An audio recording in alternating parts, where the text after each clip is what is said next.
All right, everybody, we are here. D Principles of Progressive. Got an interview with Progressive Overload with Erik Hernandez at University of North Carolina. Super excited for this, Erik. Why don't you go through a little bit of your background, and then I want to touch base on what you got going on with online training. Sure. I've been at University of North Carolina for about 12 years now. Before that, I was at Arizona State. I did a brief internship there with their football program in 2010. Before that, I graduated from Loyola University in Chicago, where I was a shot putter about 50 pounds ago, and where I had some pretty serious injuries in the lower back that I came back from, luckily. And then also I did an internship at a high school there, and that's important because that high school I worked for ended up being the connection to North Carolina when I was at Arizona State. The guy I worked for was a retired strength coach, Tim Lang, who worked for DePaul as a head guy, and then also for the Texas Rangers pro team. And he knew my boss now, and when they were at a conference together, he said, "Hey, well, are you looking for any help?" And Tim told my boss now that, yeah, this guy would do a great job. So that's how I ended up in North Carolina, thankfully, because being from the Midwest, the weather's significantly better down here in North Carolina. So I've been at UNC for 12 years, from an intern to a part-time to full-time. Now my title is associate director for Olympic sports, and I work with currently our men's lacrosse team, both our golf teams, our volleyball team, and I spent the last 8 years with women's lacrosse, where we won. I was a part of two of their national championships, including the undefeated season last year, which was pretty fun to be a part of. Um, and then I've helped with almost every team on campus, except for a football team, except for a women's basketball team. But I was lucky enough to work for Jonas Duration for a few years, who is, in my opinion, one of the best, if not the best, strength coach in the country. Where I really got to dive deep on some different things and really open up my viewpoint on training. But then also, like you said, as a strength coach, is trying to figure out how to make ends meet. I have two little kids, a 3-year-old and soon to be 6-year-old, and a lovely wife that luckily gets to stay at home with them. But that was an important thing for our family, so I needed to figure out how to kind of make some other ends meet. And one of that was via, this new online model that's been kind of opening up. And that's another avenue that I know we'll discuss today. But that's where it originated from. Dang. So what's really interesting? 12 years at a place. That's kind of unprecedented in a lot of ways, and being every level, right? From trying to make edgewise, getting in as an intern and trying to build yourself up over time. But in the other end, going into this dynamic of being there for such an extended period of time and then having enough, I guess, value from you to the actual university that they promote you to an associate AD, which is an amazing story in itself. And it's a rarity, right? Because, like, most people have to move on or make a lateral move to move up, right? So it goes from UNC to, like, all right, man, I'm going to go down to UNC Greensboro to try to get a part-time 10-month position, and then I'm going to just keep my eyes for on the boards for looking at UNC if they ever have a job open again. Hopefully, I made a good impact and get back in.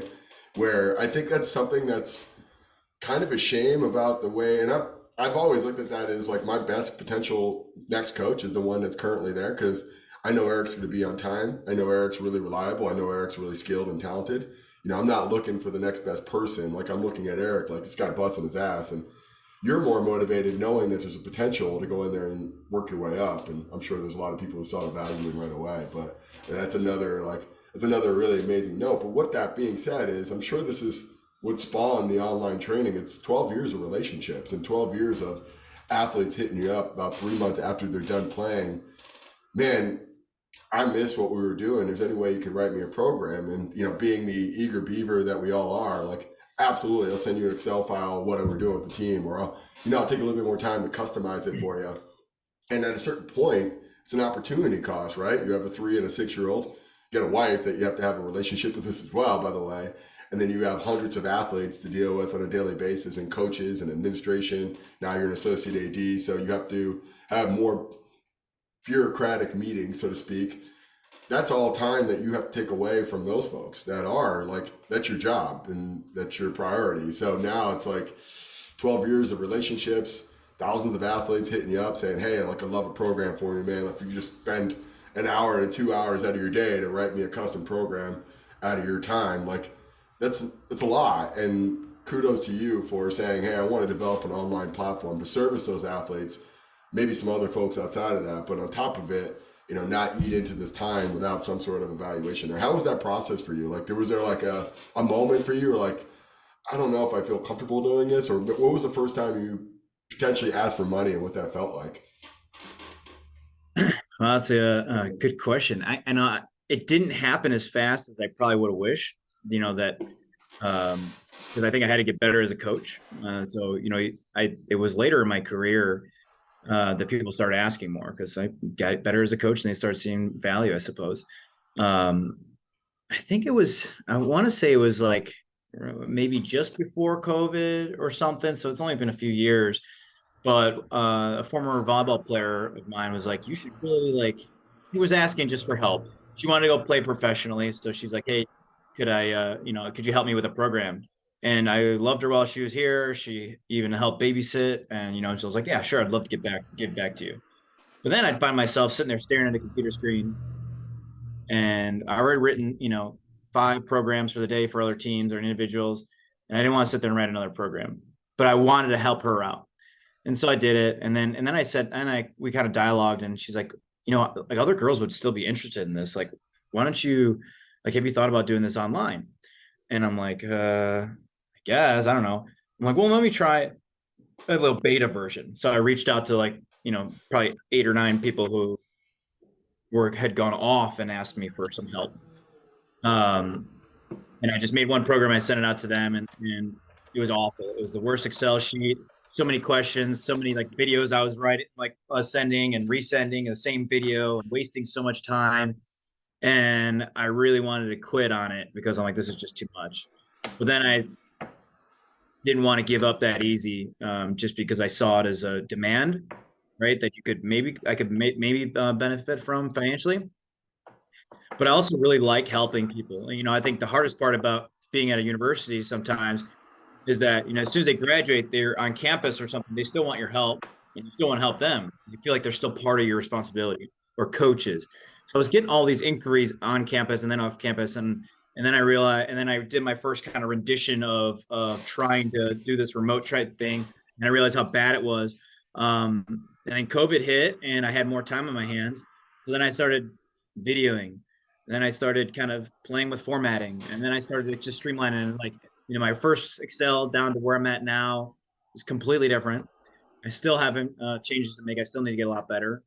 Um, and it's just kind of evolved over 2 years. Now I have 600 videos online.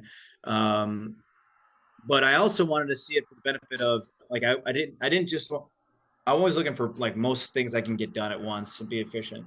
And I didn't see it as just online platform. I also had the same issues with incoming freshmen and kids when they're home over break, where hey, can you provide me a program? And I would do it. Oh, how do I do this? How do this? Well, video supporting makes it a lot easier. Well, then I can also use that with private clients.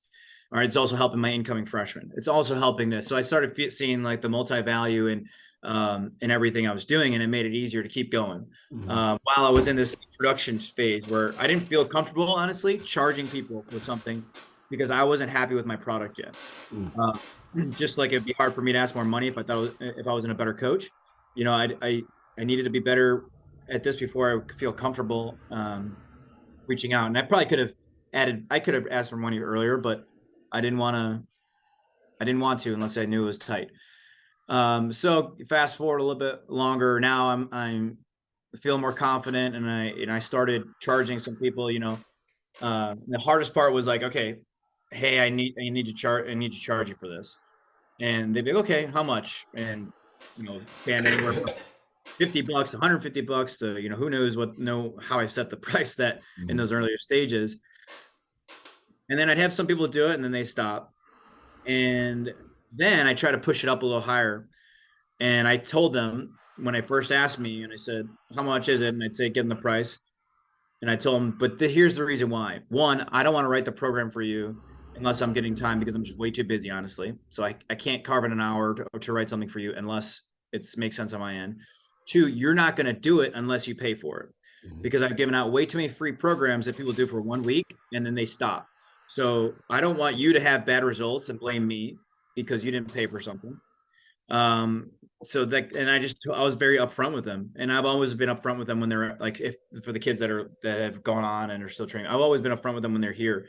So they know that I'm just completely honest. Like I had no qualms around this. Like, hey, you're not going to work out unless you're paying me. Mhm. I hate it, but like you're going to go to the gym more often because I do the same thing. I pay a coach now, and it's because, and I don't miss a workout because of it. Yeah. But it's just one of the things, you're investing in your health. And I don't feel bad anymore because once they get over that financial hump, once they get in 6 weeks, then they're like, yeah, if I didn't do this, then I probably wouldn't do the workout. Yeah. So once I started getting those stories, pricing became easy because it wasn't about me making money off of them. It was about me helping them. And we both understand that financial investment is a great motivator for actually doing your work on both parts. Yeah. So, then I was able to, then it was cool because now I had these great products, right? And I still want to help people. So I have a new kind of rule of thumb that, say if an athlete wants to seek me out for programming while maybe they graduated in December, but they're still on campus. Say, okay, sounds good. I can share you the program that I have some remote programming with. All right. But here's what's going to cost you. Maybe a post, maybe you have to babysit for me one day. You're going to do something for me. But once you get out of college and you take your first job, you are going to make more money than me in your first year than I'm making right now. So then if you still want to go, you have to pay me then. Mhm. You don't get anything once you get your first job. And they're like, okay, that sounds good. Well, and And then, it's a great trial run too, right? And it's seeing what their loyalty and dedication to the program is, and they're seeing the value you could bring for them for the rest of their life. It's amazing, yeah. Go yeah, ahead, sorry. it scratches my itch of really wanting to help people too, because I've already done the work, I've created the program, I've sold it, right, and now I can use this to help. It's just like you see oftentimes it's a free month at whatever facility. If it's a free trial with that, that's what I'm doing for these kids while they're still trying to develop and figure out what's important for them. And it's part of the natural process that I went through as a student athlete who graduated, and that I see over and over again. They want to try it first, figure out what they want to do. Okay, Eric, I need your help. Okay, so they've spanned it already while they're here, being comfortable that they don't know how to work out themselves, maybe, or maybe they need their time away. Thinking that's good too. And then they come back and they get it. By the time they graduate, then they realize that it's important to invest in it. And it works out for everybody. Yeah, and you mentioned a couple of really interesting things in there, and I think this is true in the college setting that we probably don't appreciate, but incoming freshmen and in discretionary periods or break periods, and this dynamic of, it's not really a priority because I can't control it, and what if, what if you can kind of create a great on ramp to your introductory program when they get on campus? And then what if during periods of transition from in season to off season, or from spring to summer, or even throughout the entire summer, you can get great compliance and great execution without you being there? And I think we could say this assuredly that, there's, and I was thinking about this a lot during the pandemic because I own a in-person business, and that in remote based training was getting a huge uptick, and everyone was kind of like thinking in the back of their mind, what is this our new reality, right? Like, what if you have to train 100% remotely for all your athletes and just show up for game day? Like what would that be like? So I got to get better, and there's Peloton and there's Tonal and there's all these other like direct in-home one person model that are killing it and crushing it, and people really resonate with that, and they're doing a really good job. It's a tight product, it's a really well put together product, hence why they're public companies. So you get your ass kicked on that end. It's like, okay, like I know I can write a better program than everyone on Tonal and Peloton. Even if they do it for the next 50 years, like they're still not going to touch me. Like they can't even come close to what I could do for someone. Why am I getting my ass kicked when it comes to that? Oh, they're way better at the online platform. They're way better at marketing and advertising it and making compelling and interesting. And they're way better at understanding like people respond really well to certain metrics, and like, oh, you level up by getting 10 rides in a week. Like, oh, that's okay.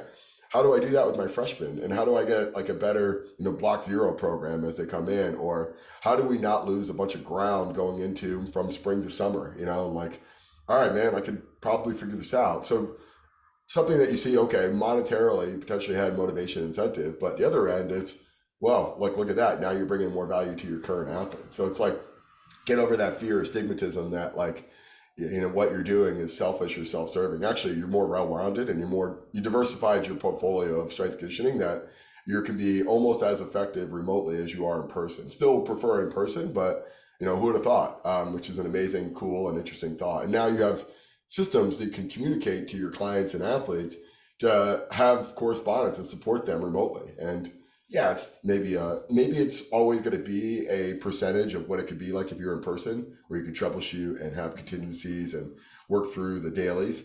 But on the other end, maybe you turn it from 70% level of effectiveness to 90% level of effectiveness, and that 20% gap could be a huge difference year over year, which is really cool and amazing. And then I think this is the part that I always really am keen to hear other coaches talk about, was because I distinctly remember it. I can tell you my first client at Allegiant was an online client. And I remember getting to that point where he's like, all right, I'm in. And I'm like, holy shit, I don't even know what we're charging. And I don't even know how to get money. I'm like, so I pause and I look at my business partner. I'm like, what do we do now? And he's like, I don't know. And I'm like, all right, man, it's $100 a month to month. Is that cool? He's like, yeah, that's fine.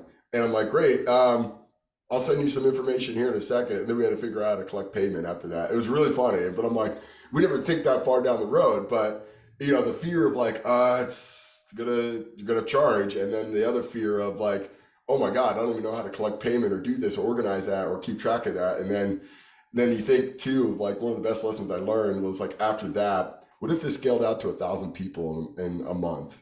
How would I organize this? And how, like, of those 1,000 people, like, I'm missing payments or I'm missing me sending out programs. So I got to work in developing systems. If it was 1,000 tomorrow, what would I do? And how would we organize this? And how would we make sure we ensure getting payment, which is, another thing after the fact. You're like, all right, like there's a lot of things to consider, which is all really fun and cool. So thank you for sharing that. And then I saw you're doing some like in-person like speed clinics here and there as well. Yeah, so last year I partnered up with one of our our staff members, and we did a combination clinic where they did a little bit of skills and I did a little bit of speed agility. And there's a big demand for it. There's some teams that get out of when groups get out of season, they in the youth level, they need something to do. And so what better thing to do than kind of teach them exactly how. I tell parents that, like, I would teach you exactly how I would have I would like my freshman to come in. So then I started clinic, but just as you went over, terrible at marketing, systems are there, so the turnout is low, but you know, it's still better. It still helps, and it's still helping others. Helps me financially, helps them level up and get better, and we'll see where that takes us over the years. It's just because every school, what I found is that coaches do really well when they're able to take advantage of clinics and things like that. They make ends meet. So picked up the same model that they had already going, just broke off to it on my own at a public park where I rent space from out there. So it's completely different. When we just opened up our third gym, and I can't tell you how many classes I have with one person, and they're like, and then one guy actually asked me, he's like, is this demoralizing? Like, do you want to open the doors and say like 1,000 people walking in and just beating down the doors and, just giving you that confidence or that validation? It's like, yeah, I'm sure I could feel that way if I let it. But on the other end, I can make you the best lifter in all of Los Angeles within this next hour. Like, I can just solely focus on you and you could become a walking billboard. Like, that's the way I got to look at it right now. Like, I have to look at it that way, because if I didn't, yeah, I would be crushed with insecurity and not like, then wow, I'm a failure. Like, on the other end though, like, I got one, and it's like I can make you the best lifter you could possibly be in this hour because I can focus all my attention on you, and then you can tell someone, and then they can tell someone, and then over time it's going to be thousands of people banging down the door. And it's better that way in a lot of ways, because you don't know who you are yet. You don't know what you essentially want to do. And you might be in that park for the first time And you're like, oh shoot, man, I forgot they do pickup soccer here at 10. Like, great. Like, I just got to work that around. I'm glad it wasn't 100 people here trying to figure that out, you know? But it's all, again, too, going into this thing of like, just, I think we as strength coaches can get really, like, really singular and focused. And we could justify it by saying, "Oh, I'm just focusing on my athlete," or I'm just working hard for my school." But what it doesn't do is, one, like, get you outside of your comfort zone to make you better and think outside the box, because you know that situation is going to come up with you and your athletes at UNC of like, you're going to get your field taken away from you and you have to find an alternative strategy to do speed, agility, quickness. You're going to get a change of schedule one day to the next and you have to be more creative with your solutions. Or that, hey, maybe a pandemic might hit and you have to do 100% remote training for a period of time. Now you're better equipped for that. And you wouldn't be if you didn't have that skill set that you were forced to develop. But on the other end, it goes into, you have more talent and ability than 99% of the industry in the fitness industry. And it's $1 billion industry. If the money's going to get allocated anywhere, it should be going to the experts and the professionals that are doing it at the highest level with the most at stake, right? Because if you are bad at your job, UNC lacrosse is bad. They are worse than they would be if it had someone less qualified. Or they're better than it would be if it had someone less qualified. So if we're looking at it from, there's billions of dollars going out there on an annual basis in North America towards health and fitness, why isn't a greater distribution going into to our top people, you and all the other college trade coaches out there, and the folks that are qualified, certified, have experience, have awareness, know what's actually really right because they're working on such a large scale with so many athletes with their job at stake every single day, and knowing the cardinal rule is just, rule one is don't get them hurt, and then two, improve performance. No, many people don't do that. Like, I'm telling you right now, the fitness industry doesn't think that way. They're not thinking safety right off the bat, which is a huge mistake and it's a huge problem. And they're sacrificing people's safety for interesting or compelling, and that's putting a lot of the industry in strain because people can't say something like that, and it's going to make us all look worse. And they don't know the difference between quality of view versus a hit gym somewhere down the road at Chapel Hill that's just breaking people in half every single week, churning them through like, hey, next person in, we'll just do more marketing, we'll get another 100 people in next week, and who cares what happens, we got them in.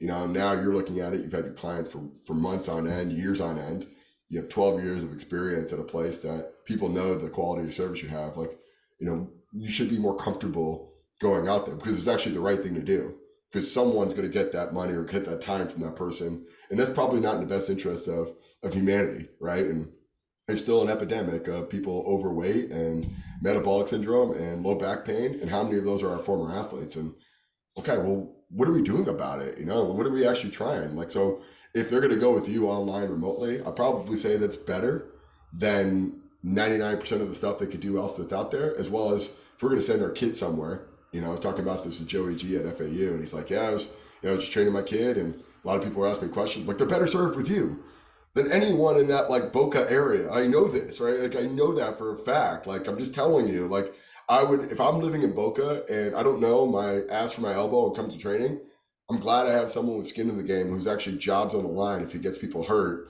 or doesn't improve performance, versus the other person who's just trying to tell me like he's going to make my son faster with no like background or information to say he could, or any kind of risk profiling. Like, it's just, we got to get over that hump or stigmatism that we're just these like grunts in a weight room, and we can't break away outside of that. We have to be comfortable with that, because it's not only the best interest for the people around you, it's going to make you better and more diversified in your portfolio. It's just in due time, and don't try to rush it, and don't try to be this, try to be more than you can, and don't lose sight of what your primary goal is, being probably a good father, husband, and then really good to your current athletes. But you can. This is awesome, man. I appreciate you sharing all that.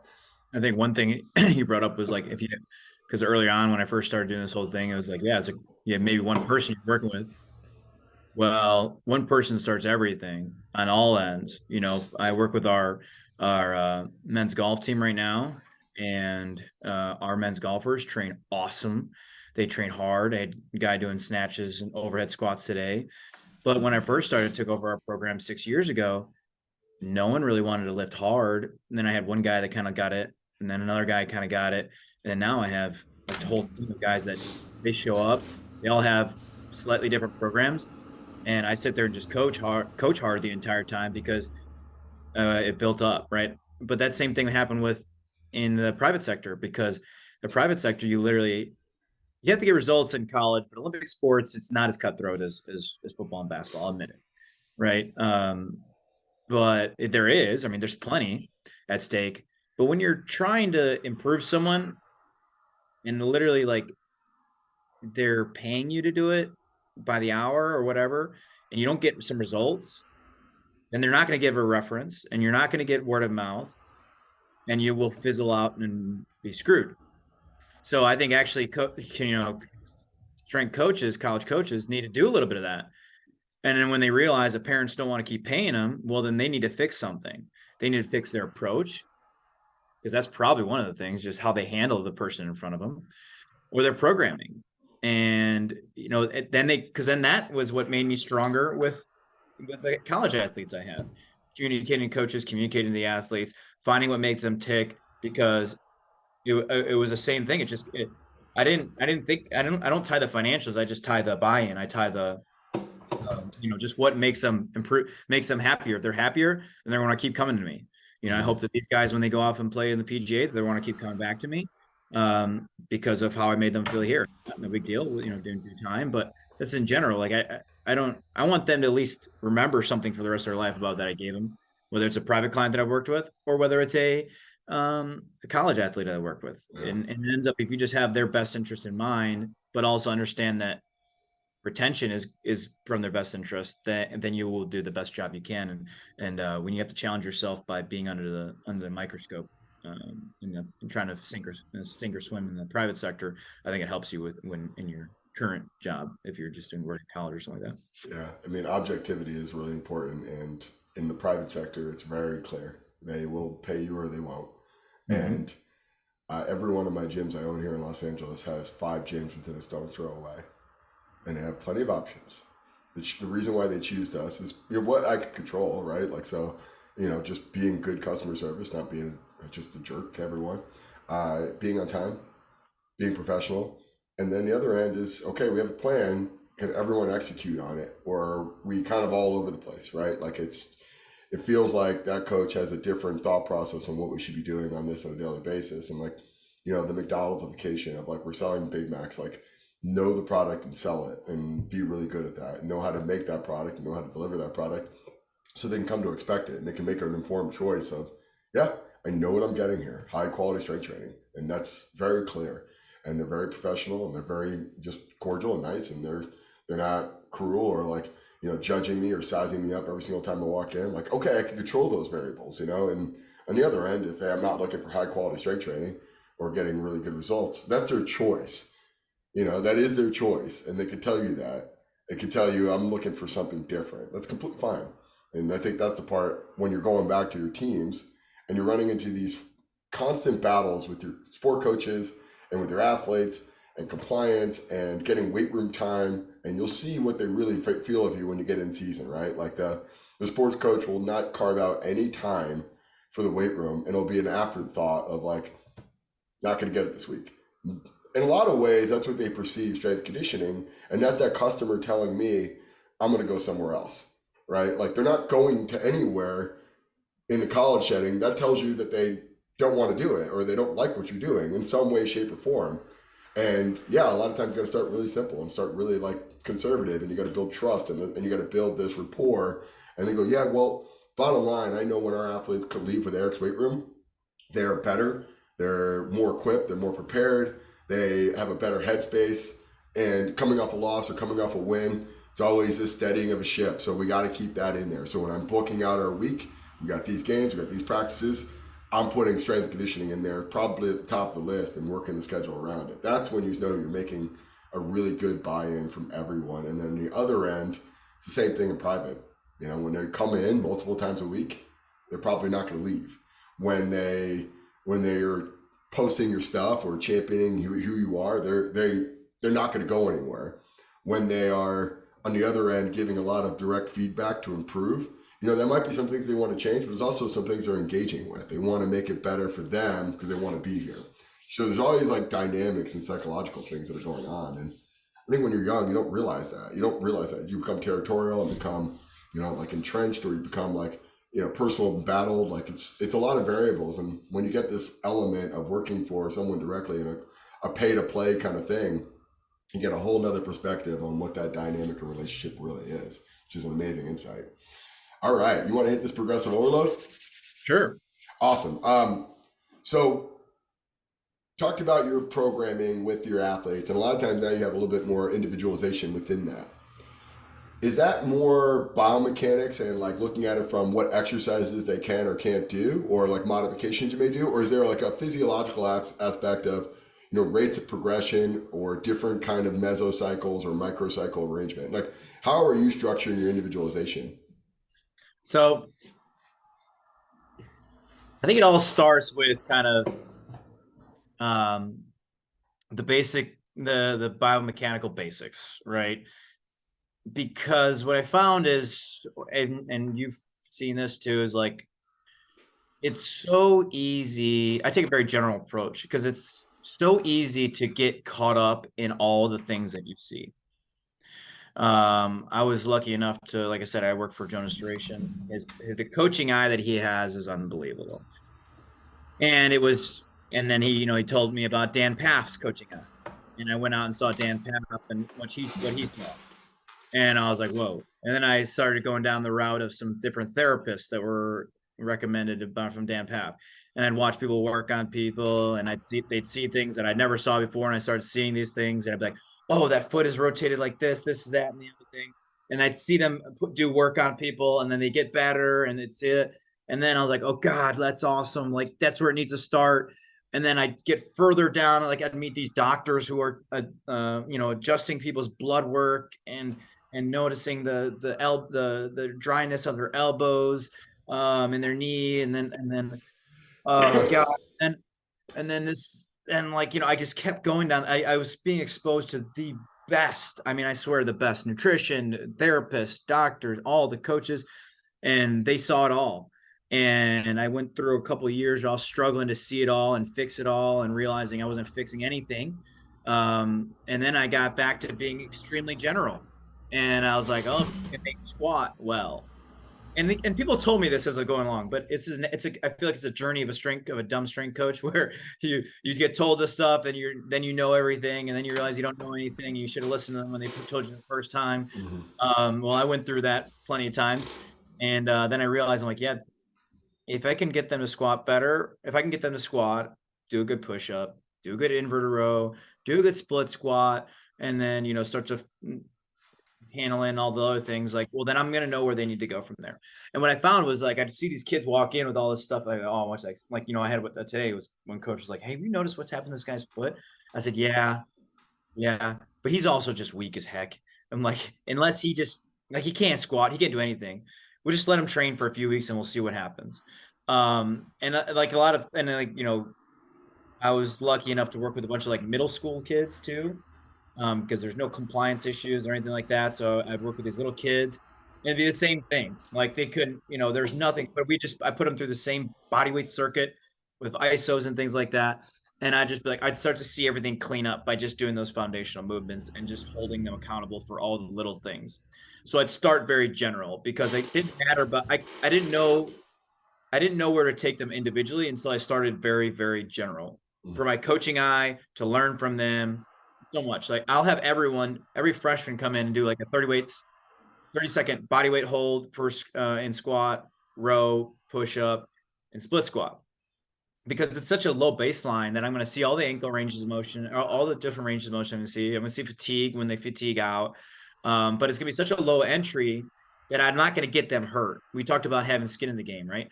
I'm not going to have a coach be like, what the hell did you do with this guy? I'm like, I held him hold his body weight. And if they hear that, and they're like, man, he really wasn't in shape. Like, I know. Luckily, I didn't have him do more. Yeah. And young kids, if I'm having to do it, and parents are always concerned about getting into weight training too soon. Well, that's their body weight. We're going to see where they're at. So starting very general, then I can say, man, that guy, we really need to work his ankle flexibility as we go along. Hey, we really need, like, they just have no hip strength. They have no upper body strength. And then I'm able to individualize a little bit more. That's when, like, the incoming freshman. Now, most of the teams I've been with, I've been with a long time. So it's just kind of like I do that introducing individual, like, small groups, maybe 1 to 10 kids a year of doing that. And then I decide. But the team in general, I stick with kind of like that general approach of taking the basic movements, and letting the group kind of tell me where we need to go. And I try to hold them all to a similar standard. And I'm just very aware of, like we talked about the coaching eye earlier on, and that's when I get individualized. Hey, you need a heel lift. Hey, you don't need a heel lift. Hey, maybe we should actually go safety squat bar with you instead of front squat right now. One being because it's better for you. Two being maybe I can't coach you as hard as I want because I have 60 people in here at once. It's an ultimate truth. And I'll be honest with them. Like, I want you to be able to do this, but you need to get stronger in squatting. So this will make it easier for you to get stronger while I won't be able to coach you at every rep like I need to. But it's effective, and they appreciate the honesty and like, okay, yeah, I'd rather do that than, get worse off. So I think I start so general, and then I rely a lot on athlete feedback. I'm open with them. I want them to be open with me. And if I start quote unquote slow enough, then it gives me the real time data that I can watch everything and be like, okay, this is where it needs to go, this is where it needs to go, this is where, and I make a bunch of notes. And the next program usually rolled out is a little more, I wouldn't say individualized, but like kind of tighter to where we need to be. But we don't lose ground at all. It's not like, oh, I didn't have an individualized program, so I wasn't making ground. No, you're still basically getting stronger. Now I'm here, I'm just divvying this up here and there. And then as I'm with a program, as I'm with an athlete longer, it makes it even easier because then I don't have to worry, and they understand our technical model, how we load, and they understand all those things. So now it makes the adjustments to be more individual even easier because I'm like, hey, David, I want you doing this. It doesn't even stay in your program, but write it on your program because the next 3 weeks, that's what you're going to do. So I start very general, get specific as my eyes and as athletes present things to me. And I don't know if it's the best way, but I think it's a way that's been working pretty well so far. And but I'm always open if there's any ways to improve it. That's kind of like how I start the individuality of it. I don't know if I missed anything. No, because you brought up probably the most important point on progressive overload that nobody ever talks about is where do you start? Like, where the hell do you start? Right? I mean, how many days do you walk in with, all right, we're going to do this protocol and it's going to be this set rep tempo scheme and we're going to pair these exercises and we're rattling through it. And then you get to the racks and everyone's like, what weight do I use? I'm like, oh yeah, shoot, yeah, just be really conservative, And I think it's easily the biggest issue I get whenever I start a new protocol with my clients, or it's easily the biggest issue I have with our coaches of trying to implement the protocol and they get asked that question, they're caught on their heels, like, I don't know. No one knows. No one has any idea on that. So what we do know is, well, I can at least rule out, can they do the movement, And from there, I can start to whittle out a bunch of things, right? Like, you had a shitty night's sleep. All right, maybe we can't go towards this thing, like, because we're not working with that, like the extreme version of this of like Prilipin charts or the Kaizen method or like all these other things that we can get from rates of progression. Like, oh, we're gonna do a 2-week meso with a 10% change week to week. We don't have that information with 90 to 100% of the people we're working with. So we're kind of flying blind until we start. And then you have that like critical juncture where it's like, well, I can at least rule out what the movements they can do. And I can at least rule out with, hey, we can always add. It's like cooking, but we can never subtract. And I think that's part is like your default there of like just relying more of like the biomechanics of like, let's just figure out what they can do first. And then we can kind of get a little bit more specific on what we can actually do from there. But I think that's something you have to learn the hard way, really, honestly, because you get so caught up in the weeds of like you went to Altus, you work with Jonas, you work with all these high level people in the protocols, and you're like, damn, okay, I'm gonna do that. I'm really fired up on that. I'm stoked on it. And then you get to that first thing of like, oh, that exercise just looks like dog shit, man. They can't even do it in the first place. Like, I gotta backtrack here. Like, just do a good inverted row. Just do your body weight and just hold the bottom. Like, if they feel like they're looking like they're throwing up in their mouth from doing a pause body weight squat, like probably need to still it down of like, we're not going into this advanced level protocol with these rates of changes that I've predicted in my mind, which is a fantastic insight. So With that being said, is do you kind of start with a very general set and rep scheme, even combined with that like protocol of like very general movement patterns of inverted row, split squat, a basic body weight squat, and then a push up? Yeah, I always just start with for most of the sports where uh, so when it's like okay, so my golfs, my volleyball, women's lacrosse, things like that, where maybe the strength values are kind of a little bit lower. I always start with that. Mhm. That kind of like 30-second holds. One day we'll do, maybe 3 rounds of it. I stole this from Arizona State, so we did 30-second hold, and then we did a dynamic version of the same exercise. So you do a squat, 30-second hold. We go through 3 rounds of that with the other things, and then we come back to the dynamic version. We do 10 reps, 8 to 10 reps, and it's just body weight on a tempo, teaching them tempo and things like that. And then right there, like that's how I kind of the stock start. Maybe, and I tell people and parents and things like that, it could last 3 weeks, it could last 5 weeks, it could last 2 weeks, or it could last one week. Like it could be so stupid for you for like, and then a week, and I'll say, all right, get over there with the rest of the team. But here's the little modifications we're gonna make.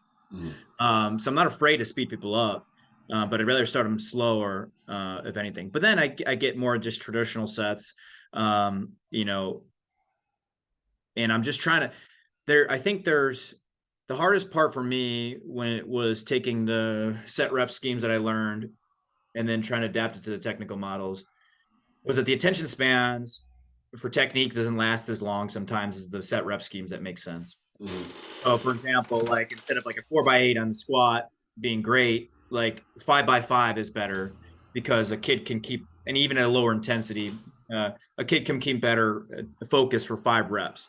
And I maybe I can add sets onto there or something like that. So even though I was giving a little bit and what I thought was like your typical, like this is the best, set rep scheme for this type of outcome, I was getting the technical outcome. And that's right. When you first asked me about like talking about progressive overload, like I don't really know if I'm an expert like you are on it, but I know that I've progressively overloaded people by just like literally seeing what's in front of me.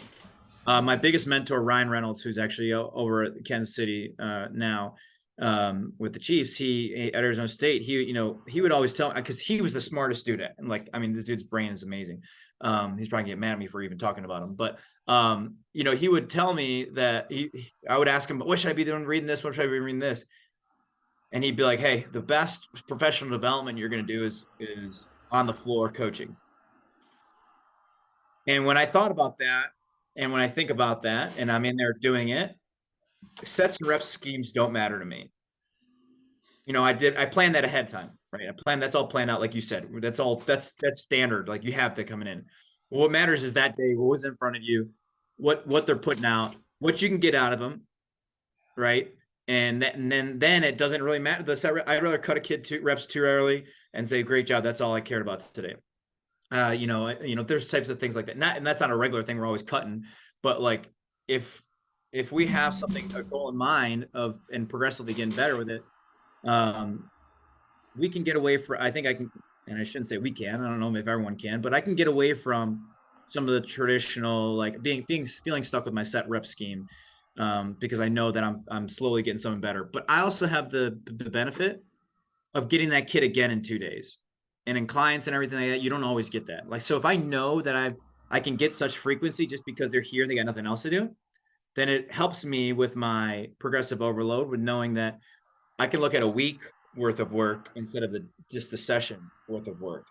And if I can get them to understand that it's not just that day, say we missed a rep that day, or maybe we didn't go as heavy that day, but we're going to get two more exposures that week. So this week is a lot of good loading as opposed to just worrying about the one day. It's I don't know. amazing. No, it's a really interesting insight because, one of the things that I think is very, very poorly understood, and I don't think there's a really good single source of information on how to do this, is the logistics of running a group. And when it's just you by yourself and 60 people, the more complicated that program is, the more difficult it is to manage that program. What you've basically just explained to me was this idea of like you have a standard of what your objective for that session, and you want a certain level of execution for movement. You want a certain stimulus. And once you get that, everything on top of that is just icing on the cake. And when I think people walk into a group session and I think this is the issue with like going to a Poliquin seminar, which is exposing yourself to an amazing world of what you could do with one on one, and then coming to the reality of having 50 people in front of you and knowing that that has no transfer to what you're doing with this large group. And there's no explanation or no conversation about that. And like the nuances of 50 people and how you're managing now 50 different programs, regardless if it's the same set rep scheme, exercise scheme, it's still 50 different programs because you have 50 different individuals. And you have to make a split second decision on like, this is no longer effective, you're done. Or, hey, that's too light, go heavier. Or that exercise is not working today. What happened? I sprained my ankle playing basketball yesterday. Why were you playing basketball? Not the point. Who cares? You can't do it today. What are we doing? Like these things that come up constantly and you're just dealing with it on a daily basis. And you're like, okay, how do you walk away from that session knowing it's successful? And like, you're going, okay, I'm scratching my head. I'm a young strength coach, building myself up. Like, I wrote this elaborate program and it was shit. It was just there was no compliance. It was awful across the board. I did a shitty job today. I planned, I worked my ass off prior to. I went into several seminars, I read several books, and then I put together this really elaborate, high level program that was just executed really poorly.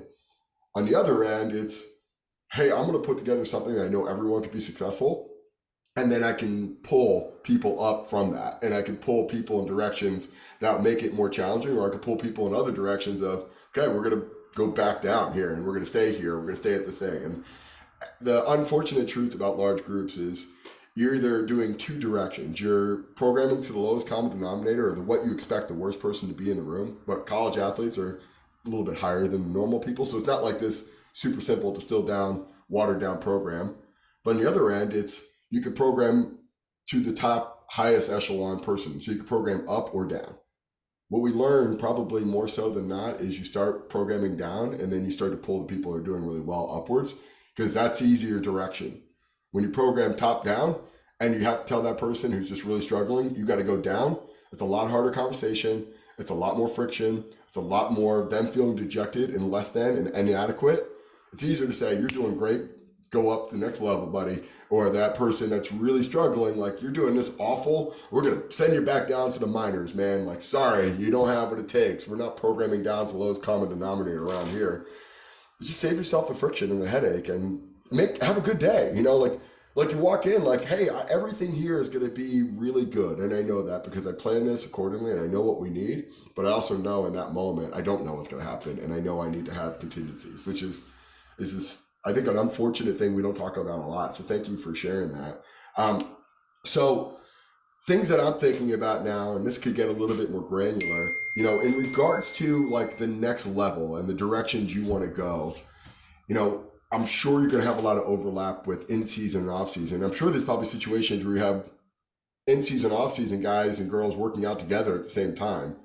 How are you managing the aggregate stress on that daily basis for an in-season, off-season athlete, or an athlete in finals, or an athlete who's in their freshman year is just overwhelmed versus a senior athlete, like, and thinking about week to week of managing or tempering expectations for rates of progression, because a lot of it's still novel and new, and they're going to have incredible results early, but you're hitting that brick wall of like the October, November for the freshmen, or that, hey, we're getting into playoffs and they got finals and got a shit ton of stuff on their plate. Like, what are you looking at for? What are your expectations to progress from week to week and month to month?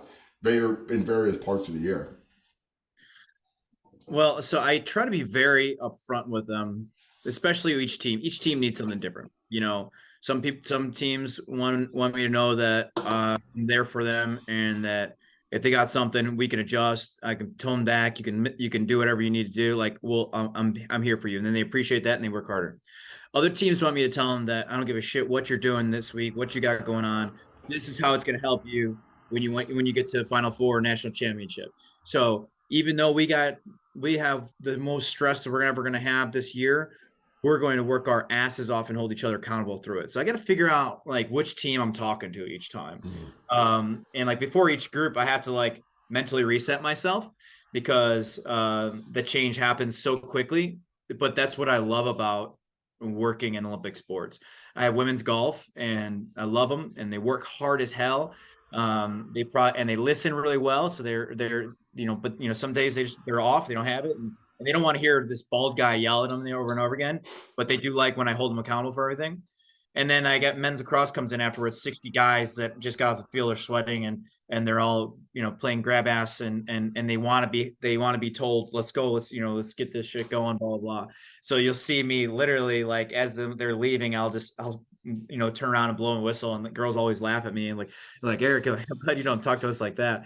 Then it's all over. So I think the first thing is I have to get myself mentally where I need to go to figure out where we're at, to figure out what they need for that training block. It's not just that day all the time, because I still set up the training knowingly, like you said. If it's in finals week, well, the workouts, and this as a team that's off season, train, just give me 3 sessions this week. Like, it's not going to be out of the park. I don't care. I just want to keep training going, and I plan it to be less. So that those sensitive blocks, I plan accordingly, but I also communicate accordingly, because a lot of them are going to have such high expectations for themselves. I need to say, hey, you are not going to have your best week this week. And if you do, great. If not, you're training 3 days this week and the next 2 weeks, and that's going to be better than you just sit and hunker down in your dorm room feeling miserable. So that's one thing. Now, if it's finals and postseason, which we'll have that with lacrosse and golf and stuff like that, well, then it's going to be modifying, just like it's trying to chase the intensity and with the lowest volume that we can handle. And so they walk out feeling better. I want them to walk out of the gym feeling better when they have the most stressful times, and I want to keep just enough intensity on there that we're keeping what we worked on earlier on. So I still push. We still got to push. They still got to feel that. But then, like we talked about the individuality. I've worked with these kids for a full year, so I know what makes them tick. I know the guy who does 38,000 yards of work in a week, and I go up to him and say, light and quick today, all right? All right, sounds good. And then I know the other guy that says that's the red shirt, or that's trying to make his thing going like, hey, keep the pedal to the metal. And that's where I find the most fun in the group coaching is flying around. Literally, I'm running around during sessions to communicate those little things that get the individuality to happen during those rough parts. I program accordingly, but I have to communicate it accordingly to what makes them tick. And that's where I think to see the biggest changes happen in how the session is, the outcome sessions for individuals goes. Yeah, you're getting me nostalgia here because I'm thinking back to my time as a college strength coach, and what dials to turn and what levers to pull with your athletes, and the concentric circle off of that, right? Like you go to that just workhorse and say, like, I'm putting a ceiling or a cap on you. I'm putting governors on you today, and the impact off of that across everyone else, and giving them the permission to have a day that's built in within the rest of the week. Like, this is the shittiest part of the year. You don't have to be this like ambassador for hard work and dedication and setting PRs every time you're in here. In fact, the most important thing we do is give the message to everyone that we're here and we're going to train really, really hard, but in a different way. On the other end, it goes into this dynamic of, we always talked about this in various schools I was at, but when they're in a hole, don't give them a shovel, give them a rope. And coming off a loss or coming off a situation of that, like, you got to go to that senior that's a workhorse, the person that's putting in the most work, is that everyone's leaning in on and saying, I need you today, and you need you to pull us out of this. And you got to push and you got to set the example. And it would always freak Hess out because I was more like, in season, I put autonomy on the athletes and I have trust with them, right? And like, what do you got today? And if you let a couple people that I had in Army go, you might see a couple 200-kilo front squats in season, and then everything like, oh shit, that's what we're doing today. Like, and you see down the line, everyone just start taking blues on and start smacking them on the outside as opposed to greens and whites. And you're like, and Hess is like, hey man, we got to slow these guys down. I'm like, do you want me to stop this guy who's fucking smashing a 200-kilo front squat day after playing a game, 70 snaps, having 3 tackles for a loss and 12 tackles overall? You want me to tell him no? Oh, by the way, that's too heavy. He just smoked 190. I'm not worried about him smoking 200, but I am worried about the other 75 people in this room right now who don't know what hard training is and what the example is to do. And let you forget, we have Navy in 4 weeks and they're not holding back.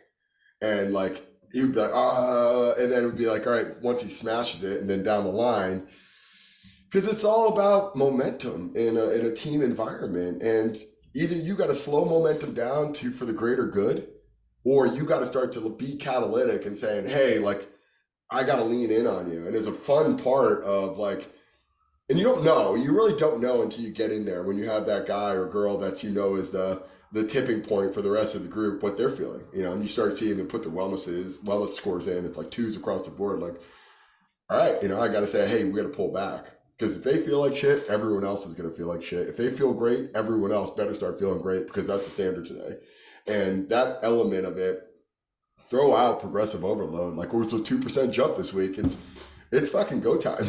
Like we got to get ourselves in positive momentum, have a great week, and start setting that precedent now, which is a fun element of team setting strength and conditioning because it's an amazing dynamic and ecosystem that you're managing and having a mild but like direct influence on. It's an amazing concept.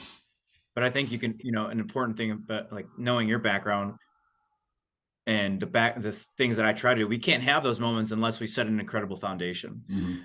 Because there's teams that I had that with, especially when I first take them over, where we can't get to that moment yet.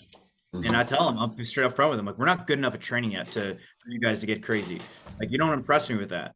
And like, when I first started taking over a team, like, I had a full year like that, and the guys actually like were pissed at me. And because they try to max out bench press, and I'd be like, dude, what the hell, like, and oh man, you always tell. But now I don't have that issue, but it took time, and now I can feed into those sessions. I can feed into those and be like, yeah, let's go. Come on, who's gonna add on? Come on, choice words here and there, and but that doesn't happen unless you have the foundation and everything set, because then some people get hurt, right? And you're worried about that because your foundation was so solid and you knew they would stop themselves before their technique. So I think that's important. It's the best part of the job, but it takes a lot of work to have those moments. That I think there's so many preceding conversations about like, bench press isn't a team sport. So if there's more than two hands on the bar, it's a miss. And everyone just like, but I'm training hard. Like, activity is not the same as accomplishment. Like, it could put any weight in the bar. Like, load up that bar with 800 kilos. I'll try to clean it and I'll miss. But I gave great effort, right? Like, the intent was there. Like, it takes zero skill. It takes zero ability. It takes zero work ethic. Like, just putting a weight on there that you want to try to hit on any given day is not a testament to hard work and dedication. In fact, it's quite the opposite. It's just you being misguided and confused on what this is. It's getting the opportunity to do that through the hard work and the dedication over a period of time. So when we do get to that point where it's week 7 of the season and we just came off a loss and we got to start tapping into some different incentives and motivational strategies from hey, I got a senior leader that's pissed and doesn't want to lose another game. Like, okay, great. Like, and I know what that's going to do is set the precedent down the road. And 3 years later, when that team's averaging 10 wins a season and beating Navy and winning the Commander-in-Chief trophy, you can start to say like, yeah, I know exactly how hard they're training in November, and I know they're not missing.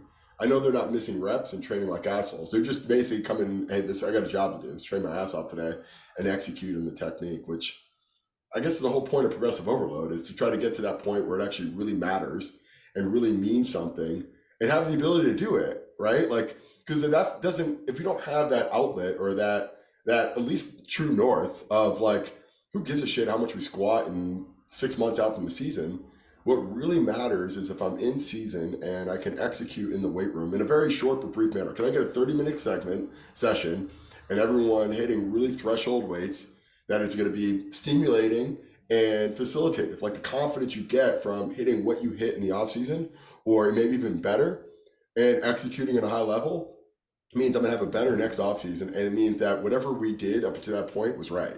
Because that's the whole point of whenever I'm looking at any in-season programming or even off-season program. Like, I'm thinking longer term, from not to the beginning of preseason, from when we're trying to peak for a championship. And what do I need to do from inroads? You probably felt that with your shot put background. It's like, I don't give a shit about any of this until it leads to like actually that championship and I can throw a shot put further. And I think you build that mindset in early, and you start to look at it. The technique's the problem in January with the football program. That's what we got to focus on. If people don't have an appreciation and awareness in the weight room, that's what we got to focus on. I got to give a lot of humble pie here and tell everyone, like, don't train like an idiot. Like, stop it. And I'll physically rack the bar on them, or I'll just give them some sort of scolding conversation about, like, you have no idea what we're doing. So I'm going to regress you to today because you don't have the opportunity to do that. Like you've lost the privilege to do these exercises or this set and reps game because you have no concept of what we're doing right now. And I think that part is something that you never really see in the back end. You know, when I see like great strength coaches out there like yourself and Alan Bishop and other guys who are, you know, putting the program out there, you know, the conversations before or that knucklehead freshman that's showing up late, that's just doing Versa Climber 3 out of the 4 days of the week, you know, like you're not showing those videos, but that's probably the more important thing is like creating the infrastructure that standards and the way you do something matters and being consistent matters and being accountable not just to yourself but to your teammate matters and like showing up and having pride in the work that you're doing. You know, like that stuff is not going to get on an Instagram video, but it's probably the most valuable thing you're doing for that person, that team.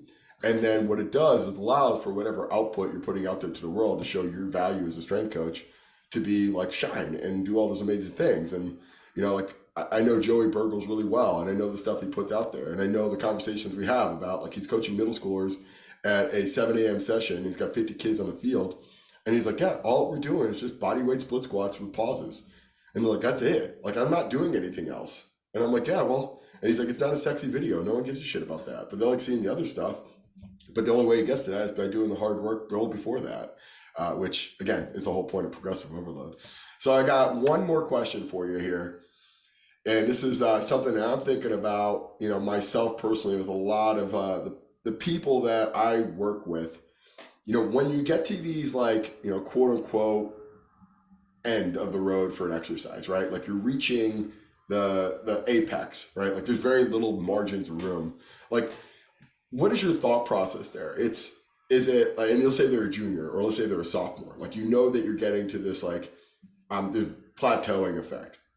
Is your thought process is like, all right, now I need to manage after that for the next 2 years or the next year? Is it I need to get a whole new stimulus and changing the exercise, getting a whole new set and rep scheme? And what is that process of like, you know, the proverbial football 300-pound clean, 500-pound squat, 400-pound bench? You know, is it like, oh, let's just get to that benchmark again? Or is it progressing past that into something different, into a whole new echelon? Good question. Well, I don't get there a lot of times. Honestly, like, you know, the sports that I have, the strength reserves aren't absolutely enormous coming in, like with football and when I used to work with shot put in the Olympic lift. So I'll touch on that because I've or with the throwing events because I have felt it with them. But my other teams, by the time I feel like they get somewhere, we're like, oh man, we're getting close to like this doesn't make sense anymore. They go home for break and then they come back and I got to start them back up. So that's probably the biggest, like, I find that I have too many breakups in the season where I don't get there with those guys or girls. So a lot of the sports I don't get there. When the individuals I can think of over the past in those Olympic sports that I have, I literally watch them do something that's amazing and they both realize like we can't do much more. And I'd be like, hey, you are strong enough to be an elite athlete. You are like now just make sure you keep getting better at your sport and we just keep you healthy. Awesome. And I'll literally say that to him, like, you're like, we don't need to go anymore. Like I'm going to keep training you hard. Don't get me wrong. But like, there's no reason why you shouldn't be the best volleyball, whatever player you should be. So don't take one less stressor off your life. Don't worry about the weight room as much. Like just keep training, keep yourself healthy, keep explosive, things like that. Which takes a lot of humility on your part too, by the way. Like that's, you know, the proverbial like, all right, now I want to keep bringing value to that person and having the courage to tell that person, it's like, you did it. Like you know, become the Can't best do anything volleyball else. player. Yeah, it's amazing. Yeah, I agree, man. It's awesome. And the other thing that I kind of build into that is I really like the Olympic lifts. And the Olympic lifts in general, it's like forever before you're really good at them. Mm-hmm. And, you know, especially for 4 years. So, you know, it may be one of those things where we didn't get, maybe now we're pulling from the floor. Maybe we never get there. You know, Mm-hmm. maybe it's like, shit, you're so good at everything. Let's try pulling you from the floor today. Like it's just that block's easy for you, or, you know, that position's easy for you. Let's try this, you know, so little tweaks in that, right? So they're still getting their fix in there. And then like with the throwers and stuff that I have had, that's literally the conversations I've been like, dude, you are strong as shit. I'm like, you don't need like, we need to work on, you know, how you accelerate it. Let's put a tendo unit on there. Let's again, Olympics, let's challenge that. Let's dial this back a little bit, but like you can bench 500. You don't need to bench anymore. The shot weighs 16 pounds. We need to work on your conversion, and just have those specific conversations with them. Like, if I get to there, then it's just like, yeah, I'm a strength coach for sports. Like, I'm not a powerlifting coach. I'm not an Olympic lifting coach. This is kind of where I don't feel like I can't do anything. And usually, I can have a conversation with a coach, and they're usually already there. They're like, yeah, they like the weight room better than they do the sport. And then that's I'm like, hey, do you want to be a better thrower? And they'd be like, yeah. Okay, well then you need to talk to coach about how you guys can work on, different weights, blah blah blah, because you're you're you're really good here. I don't want to pull away from what you're trying to be. And maybe they say, yeah, I don't really like it that much. I'll be like, all right, well then just keep training. Yeah. I heard a really interesting line one time about coaching in general, where you got to be a bamboo farmer. That bamboo trees grow zero for the first 2 years, and then 90% of their growth comes after the second year, which you basically just delayed gratification with Olympic lifts, right? Like you're just waiting and waiting and waiting, and the timing, the rhythm, even the flexibility and the coordination, and just all those things. It just this is not moving at a very exponential rate. And then one day you're looking around like, holy shit, we got half the room cleaning over 100 kilos out of the hang. Like, how the fuck did that happen? Like these like transformative moments where you feel like you're just basically banging your head against the wall, and then it manifests. And you start looking at other performance aspects like, oh, RFD on maybe we do an iso mid-thigh pull is like gone up exponentially. Like that's, oh wow, okay. That now I see a pretty sharp slope with everybody, whereas this now gradual slow hill that they could reach high force output, but they sucked. Or, something like their counter movement jump has improved exponentially. Like we see this massive spike. Like where the hell did that happen from? Like, oh wow, okay, like we put in the time and we worked on it. And just being psycho on things like barbell warm-ups, like I remember just absolutely losing my mind on barbell warm-up. Like that's the way you're gonna lift it when it's heavy. Like I just telling you, like you can't just turn the switch on when you put up 100 kilos in the bar. Like it's not the way this works. So you got to be good from start to finish. And I always joke with Double A about this, but Tommy Moffitt was the strength coach at Tennessee, and Double A was a super strong guy, national champion shot putter, et cetera, et cetera. And he would just rush to 100 kilos on hang power snatch. And Tommy's like, world champions warm up with greens, right? And he'd always be like, yeah, I get it, man. I've just thrown. I'm already warm. He's like, world champions warm up with greens. You think you're better than a world champion? You think you're better than a person who's been doing this entire life and only does weightlifting day in, day out? They still warm up with greens. And he's like, yeah. So we'd always joke with our athletes after that, like, and not any context whatsoever, like, world champions warm up with greens. And like, I don't fucking get that. I have no idea what the hell you're saying to me. and I would give him a wink. I'm like, yep, doing what we need to do. But it's just this, like, I think that's it. How you do anything is how you do everything. And it's this, I think I always enjoyed that aspect of weightlifting. It's the more cerebral aspect of like, yeah, you can tell me it's too hard to coach. You can tell me it's not going to have this immediate thing. And I always go back to like the Brian Mann study of looking at, hang clean doesn't translate as much to vertical jumping as like a dynamic effort squat. Like, who's to say that matters? Like, it's causation correlation. Like, I don't really care. I know I'm better at weightlifting, and I know it's important as other things for these other various reasons, because of discipline and the consistency and the overall, like, it's just a great, if they can't do a hang clean, what does that say about other things that they can't do? And am I avoiding that? Like, and I think about other stuff like lateral A skips. Like, yeah, who gives a shit about if they can do lateral A skips? But the point being is, if I am avoiding it because it's too hard to coach, it's too hard to do, what does that say about me as a coach? And the same thing from a hang clean or hang snatch or anything else. Like, if I think it brings value, and I'm not saying you have to do it with golf, and I'm not saying you have to do it even with tennis. I'm not saying you have to do it with any sport. Like, I don't do it with my general population clients, but it doesn't mean I don't think of the value from that, and then the thing it instills in that, and from the discipline you need as a coach to get out there and say, pick that bar up more. Don't pick it up like an asshole. Put it back down, flatten your back, get your body in a good position. Pick it up how you pick it up if it's 100 kilos. Like, practice it. Just be a master of those details, because that's the stuff that makes you a good or bad strength coach, like, in a second. And you can coach that empty bar RDL better than you can coach a 100 kilo RDL. You can coach that muscle clean with 40 kilos better than you can coach a full on power clean with 100 kilos. Like, you have a better chance there, so might as well take things with better odds to make an impact on.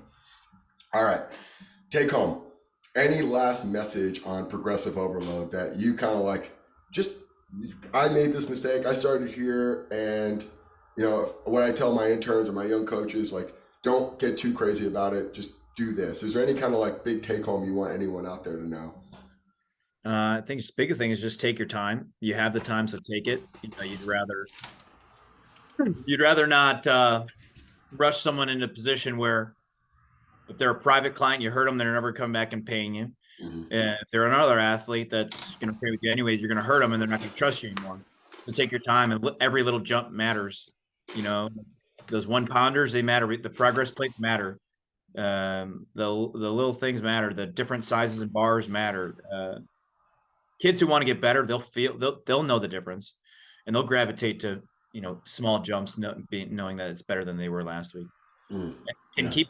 keep bringing it back to keep showing it to the client and the athlete how they got better. Tell them how they improved their workload for the week.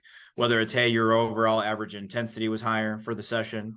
Hey, overall sessions for the week is higher than before. Hey, overall you're 1 pound heavier than last week. Hey, you didn't go as heavier, but your range of motion improved drastically, and this is how it's going to help. Like, help them understand in their language why the little progressive overloads you're doing matter, so that so that they can stay with that progress. It's not just wait on the bar. And so once you keep having those conversations about these little things that are getting better on, then you start to detract the tension away from just sheer like 135 versus 145 versus 185 versus 200. Mm. That's a really cool insight in back in there. It makes me think about, we do so many advanced protocols, and I'm sure people like, seems a little like overkill, but the message is really fun for me when someone comes in, like we're doing a Paler descending 777 555 protocol right now, and everyone walks in like, I have no idea what to do. Great, everything we're gonna, and like, have you ever done this before? They're like, no, and not even with this exercise. Like, great, everything you're gonna do today is a PR. How cool is that? And everything you do next week is gonna be a PR, and everything the week after that is gonna be PR. You're gonna have 4 weeks of PRs. That's amazing.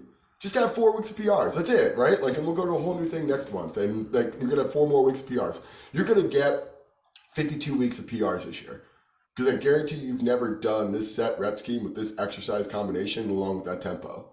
So why not? Like, why not every week saying I got better? Like, why not give yourself that? Like, why? What do you have to gain by just maxing out, crashing, and burning week one? Like, who gives a shit what your absolute 7 RM is for a Paler descending protocol? Like, it doesn't really matter at the end of the day. Why not just get 4 weeks in a row of just going up progressively, and then we go to a new thing and we can start anew. Like, have that confidence about it. But that was awesome, man. I really appreciate the time, man. And I think there's a big play here of like, one, we have some coaches out there that are expanding their horizons and getting out there and hitting different worlds, like online training. And two, like, hey, here's someone in the trenches that's doing this at a high level, a place for 12 years that has some great insights and wisdom about it. And, I'm sure we could all get overly pedantic with the things that we're reading and the things that we're doing and kind of lose sight of the bigger picture of, if someone's to walk in your weight room and say, okay, Erik Hernandez runs a really good program based off of just everyone seems to know what they're doing and they seem to be doing a good job with what they're asked to do. Okay, great. That's probably the biggest signature of you doing your job. How are you going to replicate that as a young strength coach at someplace out there who wants to be in your shoes? So a lot of really great messages and a lot of really great insights, man. So I really appreciate you taking the time, man. Thank you, Tim. I appreciate the dialogue.